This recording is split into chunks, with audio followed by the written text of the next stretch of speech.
Okay, good morning and welcome to Yeshiva YouTube. Iyun Mitzion. We're analyzing Maasros Maasros Parakeh Mishnah Gimel. Mishnah says, "Well, Yimkar Adam es Perosa Mishabol Onos HaMaasros LeMishaino Neman Al Maasros." Because of Lifnei Ivra, the Rav says, you can't sell once your fruits ripen to the point that, let's say, by wheat it grew a third of its growth, olives it grew a third of the growth. So they're ripened enough that you can potentially eat from them. You can't sell it to an Am Aretz who probably won't take up Shmuas and Maasros.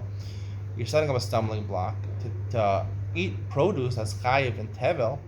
That's chayiv and Shmuas and Maasros, and to take without taking up Shmuas and Maasros. That's an Isser in the Torah. You're not allowed to eat tevel. Maybe even get malchus for eating tevel. You're over in Palta Acher. So there's problems. So you're doing an Isser now.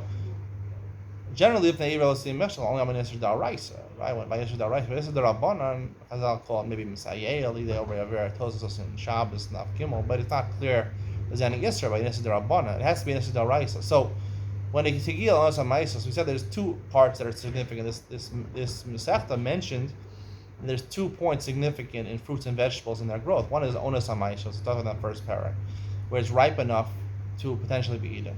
You can still snack from it at that point. And then when it's nigmar malachto, when you process it or you bring it into your house or you sell it, so then it's koveya and you can't even snack from it anymore. So we've been discussing when exactly, when the Kegil Onos HaMaasros is this first step, does that mean that it's tevel midarabana or is it tevel midaraisa? Do you have a chiyuv midaraisa to take Onos HaMaasros at that point, or only a chiyuv to take Onos HaMaasros midaraisa when it's the nigmar malachto, when it's processed or brought into your rishus, ro pnei abayis? So I like to suggest from the word tevel. Tevel, what is the weird tevel? Tevel means tovel, to dip in. When you're in the field and you have olives that reach a third of their growth, right? A third of their growth means it's supposed to grow another 2/3. You might take those olives and dip them in salt and eat them, right? You're gonna be tovel them to eat them. So the reason you're allowed to eat, I would say like this: I saying tevel midaraisa already from Onos HaMaasros. From this Mishnah, Onos HaMaasros is daraisa, otherwise not lifnei ivra like the Rav says. It is tevel midaraisa. However, when I'm tovel, when I dip an olive in some salt and it's not ready yet, that's not eating from it. That's just snacking from it. Snacking, like I mentioned, snacking by fruits and vegetables is meaningless. There's no such thing as snacking fruits and vegetables. Fruits and vegetables, the purpose of them is to be used to accentuate your meal, a permanent meal, right? Vegetables to accentuate the main course, and fruits to accentuate the dessert or the drink. So that they're meant to be eaten as part of a meal. So you're snacking them in the field. They're not processed. They didn't come into your house yet. So you're tovel. You're dipping one olive at a time with some salt. It's not even fully ripe. It's ripe a little bit. It's enough to be eaten. So that's just a snack. That's not even considered eating, right? So you're not chayav in Shmuas and Maasros. Tovel, tevel. If you're just dipping it, right? So it's not tevel, right? Tovel. Tevel means where it's to the point where you're dipping it. Dipping, it's not called dipping when you're dipping unripe olives in salt. That's not called dipping. Like we say in the Seder and Pesach, right? In anu matbilim afilu pamachas halal lezeh shnei pamim. Right? Normally we don't dip. Right? Dips have become very prevalent among Jewish people, from people on their Shabbos meals. They dip things in the beginning of the meal. Some people, challah and dips and fish, and they're ready to go to sleep. They don't need it anymore. Because dipping as part of your meal is the real tevel. That's what tovel is.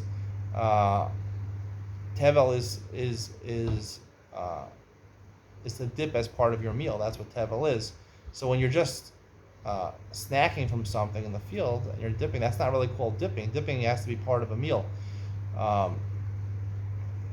I guess the morah and the karpas, that's part of your meal, right? The morah, al matzmarom yochlu, right? The karpas also is part of your meal already. So that's, and I don't know afilu pa'am akash, right? During the weekdays, right? You're generally not dipping things. Maybe on Shabbos, you dip things, but part of a meal, it's not. So tevel has to be part of a meal, a fixed meal. So when I'm just dipping, that's tovel, not tevel. Tevel means taval, I dip something in a permanent fashion. I dip something in a permanent fashion. So that, as Onos HaMaasros really is tevel midaraisa. As long as it's tevel, as long as you use it as part of a meal. But if you use it as a snack, so then it's okay. The snack from it is not called tevila. It's not called dipping or immersing something. It has to be done in a kavua fashion, a permanent fashion. So therefore, it is tevel, but tevel and not tovel. Tovel, to dip it in salt, one olive at a time, that's not permanent. That's okay. However, once it's processed already, even if I try to do it as a snack, right? I take some olives, I dip it in a process. It tastes good. That's considered already a permanent eating, not a snack, and therefore it's tevel. It's a violation of tevel. Tevel, permanent dipping, not just dipping as a snack. We used to have those Dunkaroos, if you remember what Dunkaroos are, dunking as a snack. They cease to exist more, but they're pretty good. But that would be a snack. Maybe some people use it as a meal. Anyway, there's the Tevel and Tovel. Hope you know today's share. See you in the next one.